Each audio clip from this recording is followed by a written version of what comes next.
আসসালামু আলাইকুম বন্ধু। দেখুন ভিডিওতে আমি যেটা দেখাচ্ছি কত সুন্দর সুন্দর বিভিন্ন রঙের গোলাপ এবং এই গোলাপের ডাল। বাজারে কেনা এই গোলাপের ডালগুলো থেকেই আপনি নতুন গোলাপের চারা তৈরি করে নিতে পারবেন। এরকম গোলাপ আপনি কিভাবে তৈরি করে নিতে পারবেন সে সুব্যবস্থা আমি আপনাকে দেখাবো। বন্ধু দেখুন, বিভিন্ন কালারের যে গোলাপ গাছগুলোর ব্রাঞ্চ রয়েছে সেই গোলাপ গাছগুলোর ব্রাঞ্চগুলো আপনাকে সংগ্রহ করতে হবে। সংগ্রহ করার পর পাতাগুলোকে 98% পাতা সব ফেলে দিতে হবে। দেওয়ার পর একটা ব্রাঞ্চে গোড়ার দিকে 45 ডিগ্রি অ্যাঙ্গেলে শার্প ব্লেড দিয়ে কেটে নিতে হবে। ভিডিওতে আমি যেভাবে দেখাচ্ছি এটা একটা গোলাপেরই ব্রাঞ্চ। এই ব্রাঞ্চটা আমি বাজার থেকে কিনেছিলাম। কেনার পর এই ব্রাঞ্চটাকে আমি সংগ্রহ করে নিয়ে এসেছি এবং কিভাবে 45 ডিগ্রি অ্যাঙ্গেলে কাটবো সেটা আপনারা দেখে নেন। এই দেখুন, এরকমভাবে কেটে দিলেই হবে। একটু স্লাইড করে কেটে দিতে হবে আর হ্যান্ড স্যানিটাইজ দিয়ে এটাকে একটু স্যানিটাইজ করে নিতে হবে। এরপর কাটিং এড বা রুটিং হরমোন দিয়ে 10 মিনিট এটাকে ভিজিয়ে রাখতে হবে, ঠিক 1 ইঞ্চি পরিমাণ জায়গা। পরবর্তী স্টেপ, আপনাকে নদীর লাল কিংবা সাদা বালি নিতে হবে। বালিগুলোকে 3 বার ধুয়ে নিতে হবে। ধুয়ে নেওয়ার পর আপনাকে একটা ব্রাশের উল্টো দিকে করে বা একটা পেনের উল্টো দিক করে আপনি বালির মধ্যে একটা গর্ত করে নেবেন, ঠিক পেনের মাপেরই গর্ত করে নেবেন এবং সেই গর্তের মধ্যে রুটিং হরমোন দেওয়া যে ব্রাঞ্চগুলো রয়েছে, যে ডালগুলো রয়েছে, সেই ডালগুলোকে ধীরে ধীরে পুঁতে দেন। দিয়ে একটু জল দিয়ে দেন যেন ফিক্সড হয়ে যায়।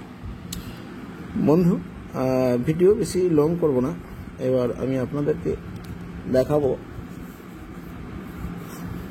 কিভাবে একটা গোলাপ গাছের, বাজারে কেনা গোলাপ গাছের ডাল থেকে নতুন নতুন গোলাপের চারা তৈরি করা সম্ভব বাড়িতে বসেই।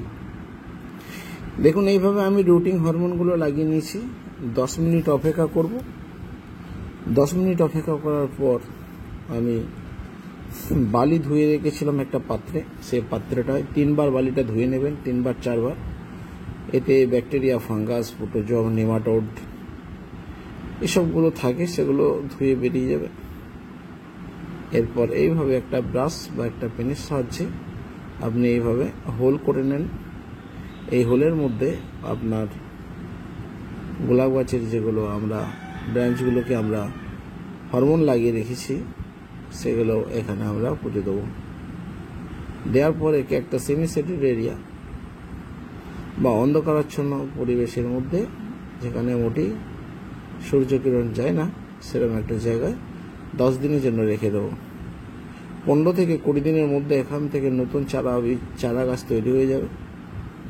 বন্ধু, ভিডিও দেখছেন হুগলি ডিস্ট্রিক্ট ওয়েস্ট বেঙ্গল থেকে মহসিন আয়ুর্বেদিক প্ল্যান্টস চ্যানেলে। দেখুন কিভাবে আমি একটা ব্রাশে করে হোল করে নিচ্ছি এবং হোলের মধ্যে ওই গোলাপের ডালগুলোকে আমি প্রতিস্থাপন করছি। প্রতিস্থাপন করা ডালগুলো যেন ফিক্সড হয়ে যায় সেই জন্য আমরা এটাকে জল দিয়ে দেবো এবং এটাকে আর আমরা নাড়াচাড়া করব না। 25 দিন আমরা আর নাড়াচাড়া করব না এবং এটাকে একটা सेमी सेटेड एरिया রেখে দেবো। दोस्त, आप लोग देख रहे हैं हुगली डिस्ट्रिक्ट वेस्ट बंगाल से मौसिन आयुर्वेदिक प्लस चैनल में बाजार से खरीदा हुआ जो रोज़ है और रोज़ के साथ एक तो ब्रांच लगा हुआ रहता है, उस ब्रांच को हम काट के नया चारा, नया प्लांट बनाने की कोशिश कैसे किया जाता है वो हम आपको दिखा रहे हैं। देखिए दोस्त, मेरा काम तो पूरा हो गया। ये लाल वाला बालू है नदी का बालू है। लाल वाला बालू, सादा बालू होने से भी चलेगा, सफ़ेद बालू होने से भी चलेगा।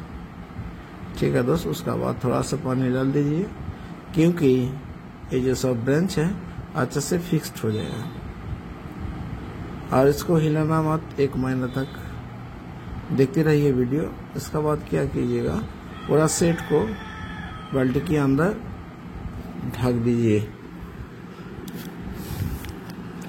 इसका बाद आपको मिलेगा रिजल्ट 15 से 20 दिन के अंदर आपका जड़ रूट चालू हो जाएगा।